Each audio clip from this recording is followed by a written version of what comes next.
bem-vindos a mais um Cubicast. Este que vos fala é João Brito, seu host favorito do Cubicast. E estamos começando propriamente nossa temporada 2024 do Cubicast. Olha, se você não acreditava há 6 anos atrás que a gente ia chegar a algum lugar, agora você pode ter certeza. A gente não está chegando em lugar nenhum, mas são 6 anos que a gente fica aqui sem chegar a lugar nenhum, juntos. Tá bom? Então, tá tudo bem.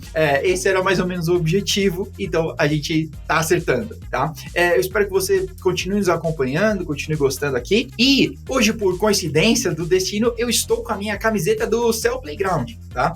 Se você não sabe, e olha só, eu tô de volta ao Brasil, então eu tô de volta aqui no escritório e nos estúdios GetUp. E se você não conhece o Cell Playground, né? É um playground, obviamente, né? Que você pode testar suas expressões Cell diretamente no browser. Se você não sabe do que eu estou falando e você usa Kubernetes e não sabe o que são Validation Admission Policies, não sabe o que é Cell e nenhuma dessas coisas, você está vacilando e precisa apertar o passo, tá bom? Você pode saber um pouco mais sobre esses e outros projetos open source que a GetUp mantém em getup.io/open source. Eu falo desses e em outros episódios e a gente vai conhecendo um pouco mais, tá bom? Mas hoje a gente não tá aqui para isso. A gente tá aqui para uma presença internacional e que vocês não acreditam, vai falar em português com a gente. Olha só que beleza, o que é raro a gente falar com alguém de fora do Brasil que vai falar num formato que a gente entende. Adriana, seja muito bem-vinda. Eu queria te agradecer muito pela presença e, por favor, conta pro mundo quem é a Adriana e vamos bater esse papo. Obrigadão, João. O meu nome é Adriana Vilela, eu sou brasileira, eu nasci no Rio de Janeiro, mas eu me mudei pro Canadá em 1989, eu tinha 10 anos. Então eu tô no Canadá há bastante tempo. Eu acho que mais... Vai fazer o quê? Uns 35 anos esse ano, nossa. Olha só. Mas eu sou brasileira. Bom, eu trabalho numa companhia chamada ServiceNow. Eu tenho certeza que o pessoal conhece. A ServiceNow tem um produto chamado ServiceNow Cloud Observability, que antigamente se chamava Lightstep, então foi um produto comprado pela ServiceNow, então eu trabalho no campo de observabilidade, mas eu comecei minha carreira como desenvolvedora de Java durante 16 anos e eventualmente eu comecei a trabalhar no campo de DevOps. Eu trabalhei no Banco de Montreal aqui em Toronto durante 11 anos, não sei como é que eu sobrevivi tanto tempo no banco. Muita burocracia, ou como minha mãe chamava, burocracia. Burocracia. Demais. Mas e foi aí que eu aprendi sobre DevOps e eventualmente aprendi sobre Kubernetes. Quer dizer, o banco usava OpenShift, então eu acho que era uma versão mais agradável, talvez, de usar Kubernetes. Talvez. Talvez, depende, né? Porque da IBM eu não sei. IBM gosta de complicar as coisas um pouco. Ou pelo menos deixar caro, não o mínimo. Tem razão. Então eu comecei minha jornada Kubernetes com OpenShift e depois eu me mudei para uma empresa chamada Ceridian, que é aí que eu comecei a trabalhar mais com Kubernetes. Eu trabalhei num Release Engineering Team, eu estava tentando convencer o pessoal a se mudar para Kubernetes, mas no final eles não estavam muito afim, não. Eles estavam usando Azure, eles tinham tem outro produto do Azure que é um pouco mais fácil de usar comparado com o Kubernetes, e depois eu virei gerente de um time de plataforma e de observabilidade na Tucows, que eu não sei se vocês se lembram da Tucows dos anos 90, que era... se usava para download software de Windows de graça. Tá bom. Não sei se vocês se lembram. Tinha umas 2 vaquinhas, por isso que se chama Two Cows. Tinha umas 2 vaquinhas no logo. E então eu trabalhei lá, eu acho que menos de um ano, mas eu fui gerente de 2 times, e foi aí que eu aprendi. Um dos times eles usavam Nomad em vez de Kubernetes, então eu tive que aprender um novo produto que foi super interessante. E o meu outro time era de observabilidade, então eu não entendia muito de observabilidade, mas tive que passar a entender desses assuntos por causa do novo emprego. Então agora eu sou embaixadora da HashiCorp há 2 anos agora. Legal. Por causa das coisas todas que eu aprendi. Toda vez que eu aprendo alguma coisa, eu gosto de escrever sobre os aprendizados para poder compartilhar com o pessoal, né? Massa. Então, é o que eu mais gosto de fazer, é escrever blog. Então, e é por isso que agora, por causa do trabalho que eu fiz na Two Cows, e eu tinha minha blog no Medium, eu acho que desde 2020, eu acho que, então, tô com quase 4 anos agora de ter meu blog, por causa desse trabalho que eu fiz. Agora eu sou uma Developer Advocate na ServiceNow, que era o produto antigo, se chamava Lightstep. Então, é o que eu faço agora, eu me concentro mais no campo de observabilidade e faço muita contribuição no projeto da OpenTelemetry.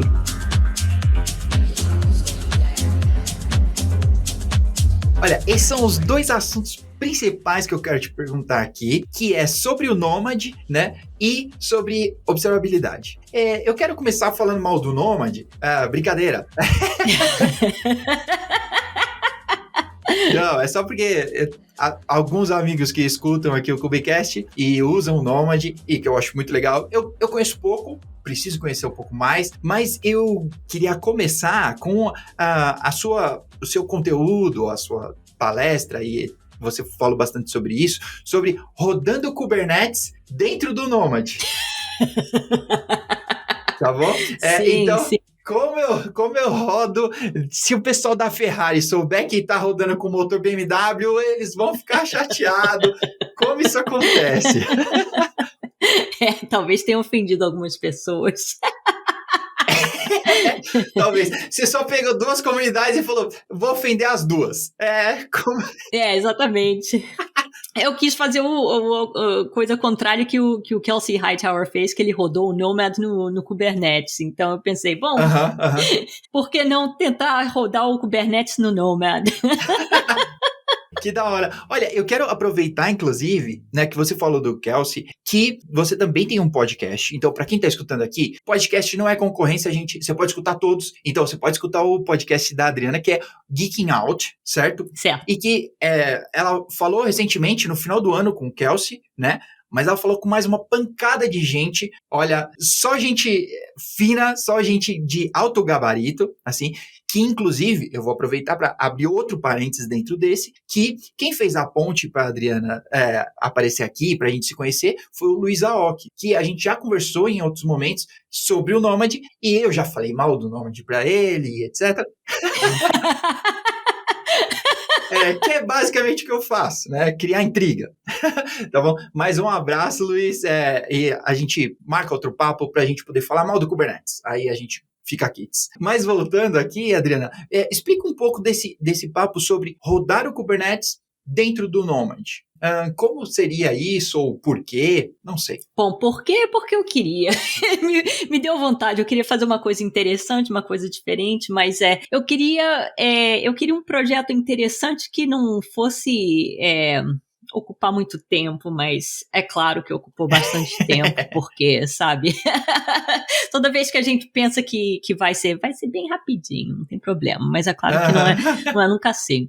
E então, quando me deu essa ideia de rodar o Kubernetes no Nomad, eu mandei uma mensagem lá pro Luiz. Eu disse, ei, estou pretendendo fazer isso. O que você acha? Ele te bloqueou na hora. Não, ele se ofereceu de me ajudar se eu tivesse algum problema. Então, eu atribuo o sucesso desse projeto graças à ajuda dele, claro. Legal. Porque ele é desenvolvedor no projeto Nomad, então ele entende bem o Nomad e me ajudou com certas coisas. Mas como eu obviamente, rodando Kubernetes no Nomad sabe, é complicado. Aham. Quer dizer, complicado porque o Kubernetes é complicado. Então eu queria arranjar uma maneira de rodar no Nomad de uma maneira que não fosse tão complicada. Então eu escolhi o K-Zeros, que é Dockerized, né? Então, em vez de tentar instalar os componentes do Kubernetes no Nomad, era só rodar essa imagem do Docker de K-Zeros no Nomad e pronto. Claro, né? É só isso. É só. Super simples. Só. Sim, claro. Então, eu decidi, e eu uso uma ferramenta para rodar o Nomad, porque você pode rodar o Nomad diretamente usando o binary, né, do Nomad, que te dá uma versão bem simples do Nomad e tal, é o que o Luiz usa, mas eu comecei a usar uma ferramenta chamada HashiCube, que é como se você tivesse não só o Nomad, mas você tem acesso ao Console, Vault, Nomad, então como se tivesse um Nomad que você iria usar no seu data center, né? Então é o que eu usava também quando eu trabalhava na Tucals, quando eu estava testando alguma coisa localmente no meu computador, era o que eu usava antes de tentar rodar lá no data center. Então eu decidi, bom, vamos então rodar esse K-Zeros no Nomad usando o HashiCube, e é claro que não deu certo. Quer dizer, porque o Nomad usa um negócio chamado Job Spec, que é escrito em HCL em vez de YAML, que eu até gosto do HCL, ele me lembra um pouco do JSON, mas menos complicado. É como se o JSON e o YAML tivessem tido um filho, o filho é o HCL. Tá bom. O melhor dos mundos. É o melhor dos mundos, exatamente. Então, então o HCL não me deu nenhum problema, eu consegui, parecia que tinha rodado o K-Zeros no Nomad, mas na hora de começar mesmo o Kubernetes, não estava dando certo. Então, então foi aí que eu pedi ajuda ao Luiz. E o que nós descobrimos primeiro, eu devia ter testado o K-Zeros primeiro no meu computador usando só o Docker. Ok. Obviamente, mas eu não fiz isso. E segundo, eu devia ter testado o K-Zeros no Nomad usando só o Nomad Binary em vez desse HashiCube, porque o HashiCube ele usa o Vagrant, e eu tenho eu rodo tudo no meu Mac, que é um M1 Mac, então para usar o HashiCube no Vagrant, eu tenho que usar ARM, etc. eu tenho que usar o Docker, Docker Provider, então é HashiCube no Docker, e depois o Nomad, aí depois o Kubernetes no Docker, e não sei, então tem vários níveis de Docker, então já está complicando a situação. Então nós tivemos que parar, tentar rodar só o K-Zeros sozinho no computador, no Mac, usando Docker, e aí que nós notamos que, é claro, como todas as coisas, ele não roda direito no M1, mas roda perfeitamente no Intel Mac, então tivemos que alterar algumas coisas para que ele funcionasse no M1 Mac. Aí depois, pronto, agora nós sabemos o que nós temos que fazer para botar ele para funcionar no Nomad, mas tinham settings lá para o K-Zeros, para ele poder funcionar no M1, que infelizmente não faziam parte do Nomad, então o Luiz teve que alterar o código do Nomad para poder botar para funcionar. Esse código não é código oficial, é um pull request que não faz parte do código do Nomad, mas ele fez isso só para mim, para a gente botar para funcionar. Então no final eu consegui rodar o Nomad, e eu consegui também colocar o Jaeger rodando no Nomad. No Kubernetes? Botei o Jaeger rodando no Kubernetes, rodando no Nomad, rodando no Vagrant. Então, legal. Vários níveis de Docker. Então, foi isso. Nossa, muito legal. Olha, então, para quem se perdeu em algum dos níveis aqui, olha, o Nomad é um orquestrador da HashiCorp. HashiCorp, talvez hoje mais conhecida pelo Terraform, e que eu não vou entrar, não adianta, eu não vou entrar de jeito nenhum na treta sobre o Terraform e licença. Tá bom?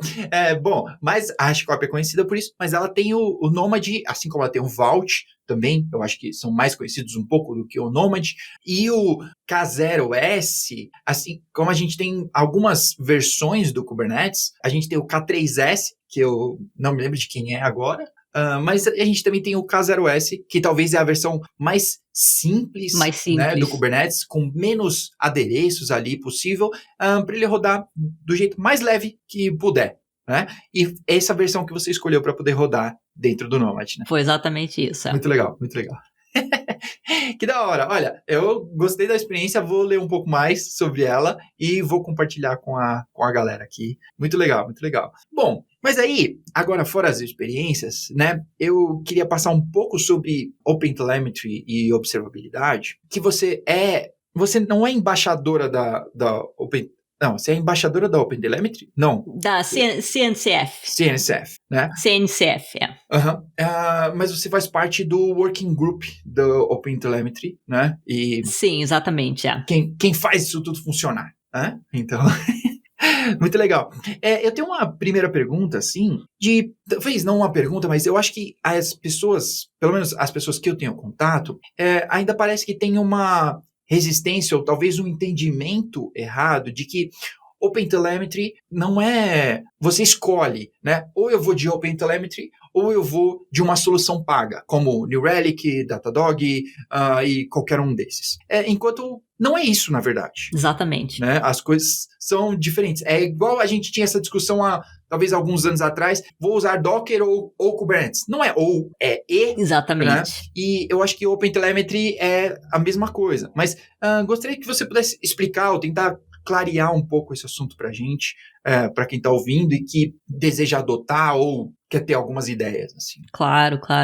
Porque eu acho que antigamente essas companhias como Datadog, New Relic tinham suas próprias frameworks, né, para rastreamentos e para métrica, etc, né? Mas aí depois veio a OpenTelemetry, que juntou o OpenCensus, que era da Google, e o OpenTracing, que era da CNCF. Uhum. E então eu acho que a partir de 2019 que se juntaram e agora esses outros projetos foram aposentados. Não tem mais, não estão mais sendo atualizados. Então agora o que nós queremos que todo mundo se concentre é na instrumentação, né? Então agora nós temos um método universal de fazer, de emitir rastreamentos e métricas e logs, essas coisas todas. Então agora você pode escolher. Você quer mandar essas coisas para Datadog, para minha companhia, para Honeycomb, para New Relic, você tem opção. E com a OpenTelemetry, você tem a opção de mandar instrumentação para vários backends ao mesmo tempo. Então, se você tiver, por exemplo, fazendo uma avaliação, não sabe se você quer usar Datadog ou New Relic, você pode mandar a informação ao mesmo tempo e você pode ver como é que a diferença entre os dois produtos. Muito legal. Que eu acho que esse talvez seja o principal diferencial que veio com o OpenTelemetry, porque a gente, até pouco tempo atrás, a gente podia monitorar o que a plataforma servisse. O que o agente da plataforma, a gente não tinha como modificar muito o comportamento, ou então você precisava de muito auxílio da empresa para conseguir fazer isso, enquanto que hoje, né, você está instrumentando a sua aplicação e você está enviando isso para a plataforma e aí ela está mostrando, e aí desenha e colore do jeito que ela quer e deixa bonito ali no dashboard para você. Exatamente. Para você poder mostrar para o gerente e ganhar uns pontos naquela apresentação. Basicamente é para isso. Promoção.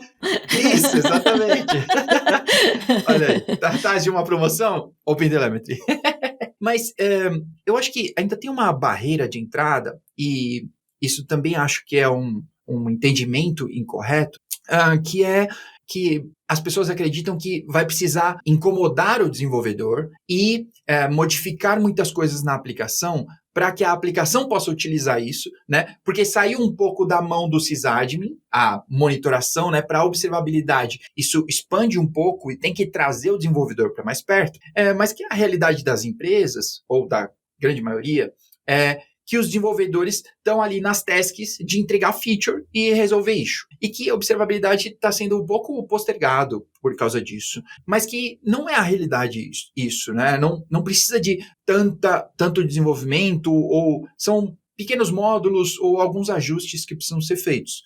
Não é verdade? Bom, até certo ponto, sim. Então, por exemplo, você pode usar auto-instrumentação, que você não precisa nem mudar seu código para poder emitir as métricas, a telemetria lá para OpenTelemetry. Então, isso daí é ótimo. Mas, se você quiser mais detalhe da sua instrumentação, eventualmente você vai ter que adicionar a instrumentação manualmente. E eu acho que no final é isso que todo mundo quer. Porque o problema também da auto-instrumentation é que pode acabar mandando muitos dados, tantos dados que você não sabe nem o que fazer com os dados. Então, você acaba com muita informação, você acaba, sabe, pagando preço mais alto, né, para Honeycomb, sei lá, para a companhia que você estiver mandando a informação, os dados, né? Então você tem que... É ótimo começar com auto-instrumentação, mas você tem que ver o que é importante, quais são os dados importantes que você quer mandar para esses produtos, né? Mas eu acho que também é importante saber que o desenvolvedor tem que estar envolvido na instrumentação, porque eventualmente eu acho que um dos problemas que nós estamos vendo com o DevOps e que era para ter resolvido, mas eu acho que não foi resolvido ainda, é que o DevOps era para ter eliminado essa barreira de, ok, o desenvolvedor terminou, podemos agora mandar lá pro Ops, ou para agora SRE provavelmente, né? E pronto, não quero mais saber, pronto, terminei. Mas no final de contas, eu acho que o que o DevOps tentou fazer, mas eu acho que nós não conseguimos ainda fazer isso, é que o desenvolvedor tem que ser responsável por todas as etapas, até quando o código entrar em production, né?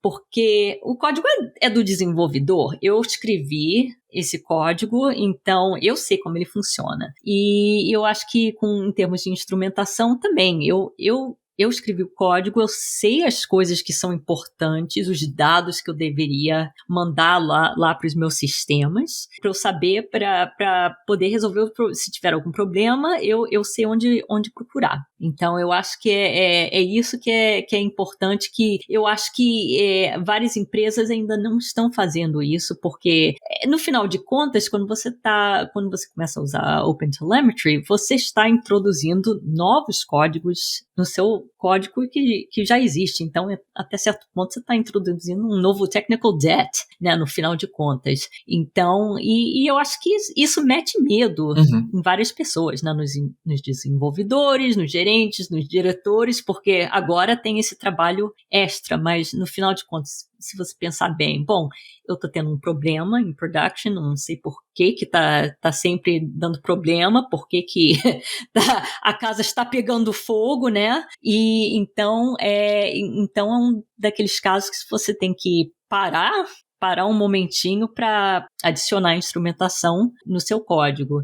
E eu acho que envolvendo... E é isso que nós chamamos de Observability Driven Development. E quando você está escrevendo código, você está pensando já nos dados que são importantes no seu código em termos de instrumentação. Eu acho que quando... E é mais fácil com código novo, né, obviamente. Mas assim mesmo é uma coisa que você tem que aprender, treinar seu sistema humano, pessoal, a fazer. Porque isso aí é trabalho extra, né? Que que você não estava fazendo antes. Eu acho que é isso que é uma das coisas mais difíceis em termos de observabilidade agora, especialmente com OpenTelemetry. Talvez saindo um pouco do OpenTelemetry, mas ainda falando de observabilidade, e você estava gerenciando esses times, né? Então, eu queria pedir umas dicas de como a gente pode colocar isso na prática, porque eu não sei, o primeiro pensamento que eu tenho é que parece óbvio que colocar observabilidade ou implantar esses conceitos, né, tem outros benefícios no dia a dia, porque Claro. suas aplicações dão problema todos os dias. Se a sua aplicação não dá problema todos os dias, é porque você não está sabendo que ela está dando problema, mas você nem está sabendo. Exatamente. Né? E aí você só fica sabendo quando tem uma catástrofe, e aí war room, e demora horas para você resolver esses problemas. Então, ter visibilidade, né, e ter o entendimento sobre isso, né, até para saber o que atacar, quais gargalos, né, poder atacar da minha aplicação e etc.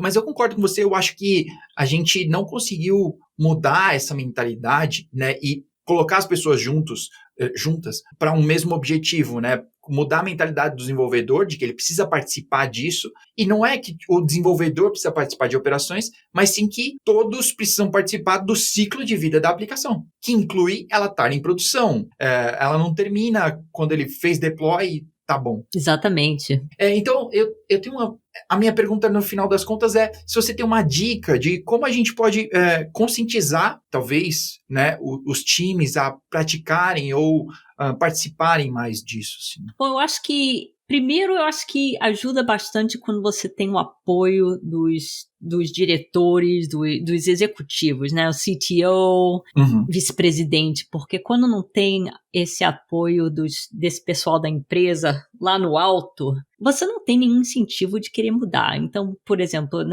eu trabalhei numa empresa que eu estava fazendo, nós estamos fazendo uma transformação de DevOps, eu boto entre aspas, porque no final de contas, o vice-presidente não estava interessado em mudar o sistema. Então, apesar de tudo que eu fiz com o meu time, acabou não tendo muito. Teve algum efeito, mas o efeito poderia ter sido maior se tivesse tido esse apoio. Então, precisa disso. Mas também você precisa do pessoal, os desenvolvedores, os SREs, o pessoal que vai estar usando esses produtos, né? O pessoal que vai estar resolvendo os problemas de production, que vai estar desenvolvendo o código e adicionando instrumentação. As pessoas que acreditam que realmente observabilidade e OpenTelemetry podem ajudar a nossa vida, porque são essas as pessoas que vão poder realmente convencer o resto dos desenvolvedores e talvez até o seu gerente, por exemplo, que isso é uma boa ideia. Então, eu acho que tendo o pessoal de cima e o pessoal de baixo se juntando, eu acho que isso que faz a maior diferença. Mas o problema é que esse tipo de mudança não é uma mudança que não é instantânea, né? Requer tempo. Então, por exemplo, quando eu estava trabalhando na 2000, parte do meu trabalho era convencer o pessoal dessa companhia que, sim, eles sabiam que observabilidade era importante, mas eles estavam usando Open Tracing. Bom, certos times estavam usando Open Tracing. Ótimo, mas Open Tracing foi aposentado. E naquela época eu acho que estava, ou foi aposentado ou ia ser, eles já sabiam que ia ser aposentado. Então, para tentar convencer esse pessoal, bom, você tem que mudar seu código, você não pode usar, eventualmente você tem que parar de usar Open Tracing, usar OpenTelemetry, mas você pode, para ser sincera, se você está usando Open Tracing e quer usar OpenTelemetry, tem backwards compatible, então você pode continuar usando Open Tracing e mandar os rastreamentos do Open Tracing para OpenTelemetry, mas eventualmente você vai querer converter. Mas pelo menos você não precisa entrar em pânico imediatamente, que é uma boa coisa. Mas, eu tive que passar bastante tempo convencendo a empresa, o resto da empresa, que isso daí era uma boa ideia. Isso daí foi em 2021 e OpenTelemetry, acho que não era nem a versão 1 dos rastreamentos. Isso daí só dos rastreamentos. A métrica ainda não tinha sido, eu acho que tinha sido mais ou menos desenvolvida, mas as logs, eu acho que nem existiam. Agora as logs existem. Eu acho que a OpenTelemetry Specification é versão 1, então estamos agora num bom ponto, mas isso daí foi numa época que, sabe, tudo era bem novo, então eu estava tentando convencer uma empresa que vamos usar esse produto novo que eu lhe prometo que vai lhe ajudar no futuro, mas você tem que acreditar que vai lhe ajudar. Então precisa de ter pessoal na empresa que está lá para promover essas coisas, e a sorte é que meu time me ajudou, porque sozinha realmente é bem difícil, né? Quando você é a única pessoa, usa isso. Tá bom, eu acho que eu concordo com você que as camadas de cima precisam ser convencidas, né? Porque senão, mesmo que os técnicos ou quem tá com a mão na massa queira colocar aquilo, ele continua tendo uma enxurrada de tasks, de features e etc. E aí ele nunca consegue priorizar aquilo ou nunca vão permitir que ele faça aquilo. Mas, por outro lado, eu também acho que, não sei, na sua experiência, sobre a frase, né? You build it, you running. Então, trazer o desenvolvedor para a realidade, né? A minha realidade sempre foi de operações. E trazer o desenvolvedor para essa realidade é um pouco complexo, porque, de verdade, ele não queria. Sim, tem razão. Acho que ninguém quer, né? Acho que ninguém quer ficar de plantão. Não. Não sei se tem uma pessoa que... não, eu gosto, eu quero. Se isso passa pela cabeça dela, ela passa um tempinho no plantão e ela percebe, não, acho que foi bobagem minha. Viajei. Tem razão. Então, talvez, se você tem uma dica também aí sobre argumento ou sobre como a gente conversar com desenvolvedores e trazê-los mais para próximo disso, para a gente tentar colocar essa utopia do DevOps em prática, na real. Eu acho que a coisa mais importante é que quando o desenvolvedor é responsável por todas as etapas, sabe, além do desenvolvimento, mas também em termos de operação, até certo ponto, ficar de plantão. Quando você sabe que isso daí é sua responsabilidade, eu acho que a qualidade do seu código vai melhorar bastante. Não é? Porque quem é que quer ficar de plantão? Eu sei que, obviamente, vai ter sempre algum problema que nós nunca vamos poder antecipar. Mas, ao mesmo tempo, eu acho que sabendo que vamos ter essas responsabilidades extras, eu acho que é um bom incentivo para melhorar a qualidade do código. Legal. Eu concordo. Eu acho que é igual quando a gente vai morar sozinho, né? Se a gente mora com os pais, depois eu lavo essa louça. Se você mora sozinho, se você não lavar, essa louça não vai ser lavada. Ela vai continuar lá.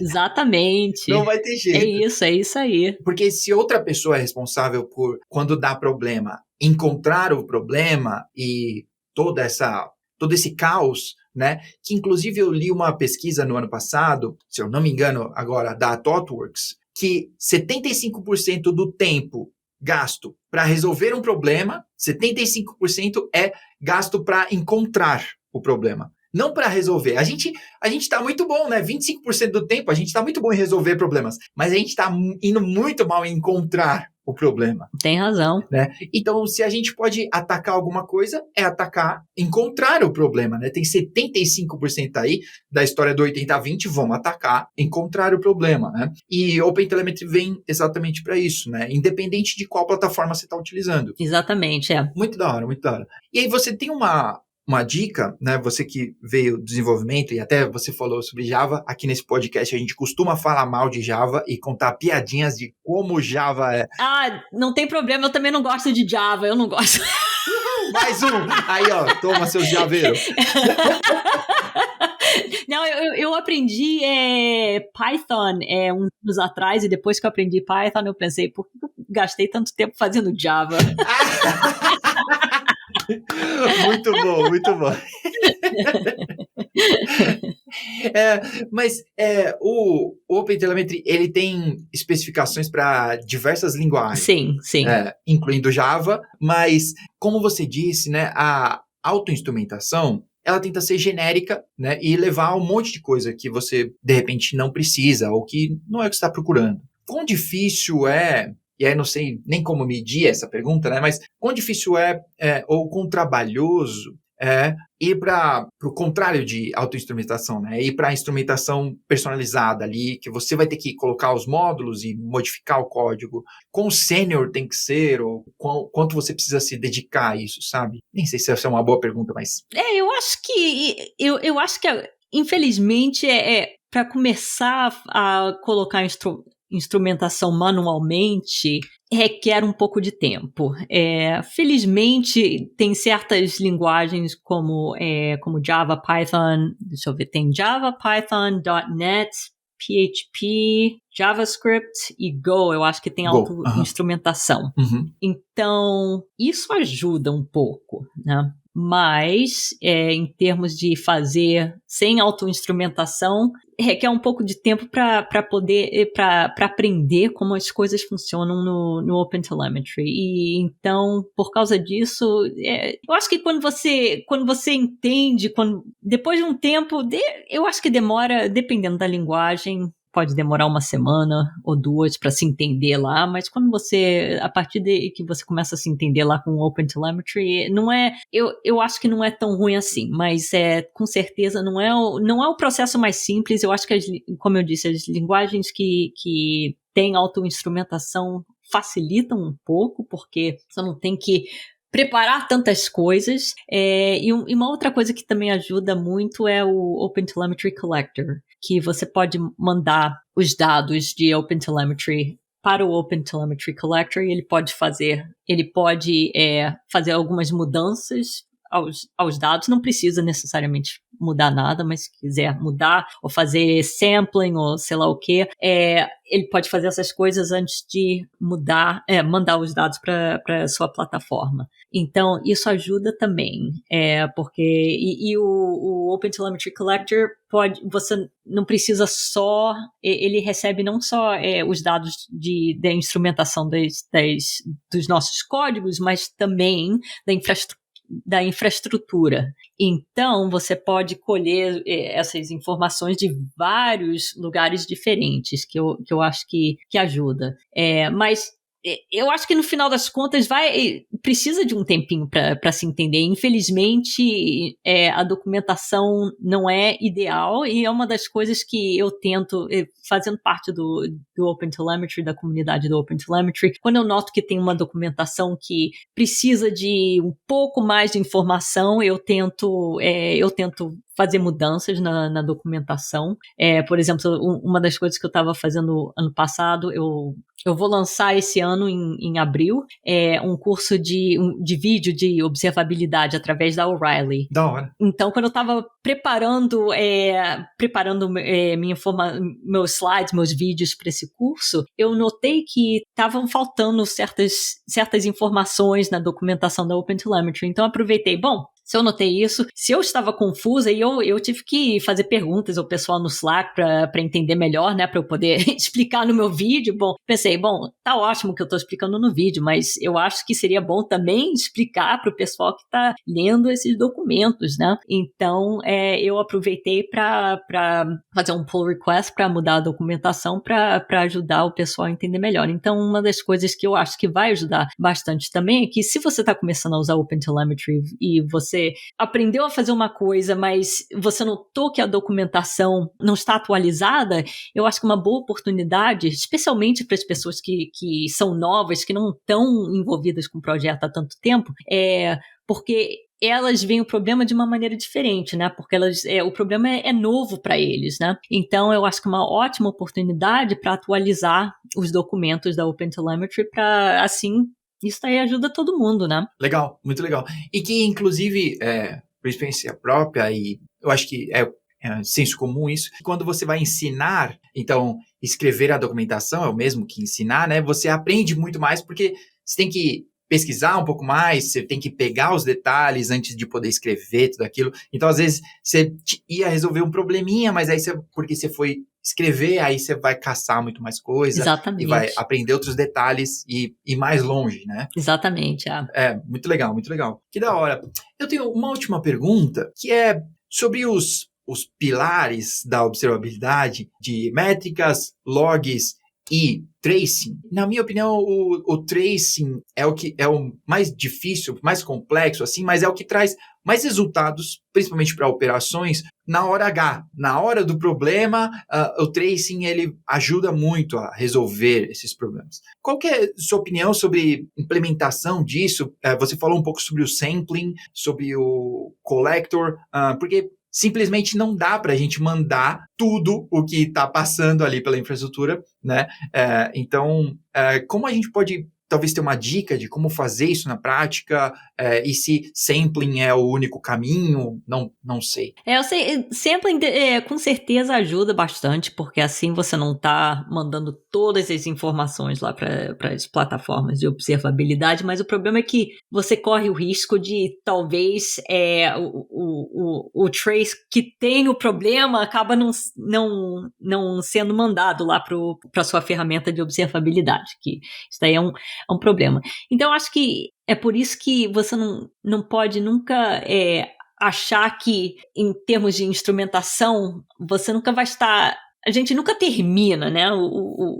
Como diz em inglês, there's no such thing as done software, né? Nós nunca vamos acabar de desenvolver um software, né? Porque tem sempre coisas novas para fazer, né? Então, eu acho que em termos de instrumentação, nós também temos que ver que não é uma coisa que você vai instrumentar o seu software uma vez e pronto. Eu acho que vamos instrumentar o software, depois vamos ver os dados lá na sua ferramenta de observabilidade, vamos ver, ok, isso daí está me ajudando, isso daí não está, vamos tirar isso, vamos adicionar isso, e eu acho que isso vai ajudar. Então, nós não podemos... É um processo dinâmico. Nós nunca podemos parar de instrumentar o código. Eu acho que é isso a coisa mais importante, e vamos ter que, sabe, com autoinstrumentação... Eu acho que, eu não estou dizendo que você nunca deveria usar autoinstrumentação, eu acho que é super útil, mas tem certos dados da autoinstrumentação que nós não precisamos. Então, eu sei que certas linguagens eu acho que tem meios de desligar, dizer, ok, essa biblioteca eu não quero usar, essa biblioteca eu quero, então para mandar só as coisas que são importantes para você. E no final é sempre, como eu disse, é um processo dinâmico, você vai tá sempre avaliando a sua instrumentação para ver se é o que você precisa. É como o processo de criar o SLO, né? SLO é uma coisa que você vai criar o seu primeiro SLO, provavelmente vai ser uma porcaria. Não tem problema. Você está testando, né? Então você vai estar sempre testando, vai estar sempre avaliando para ver se você pode melhorar cada vez mais. Legal, muito legal. Adorei.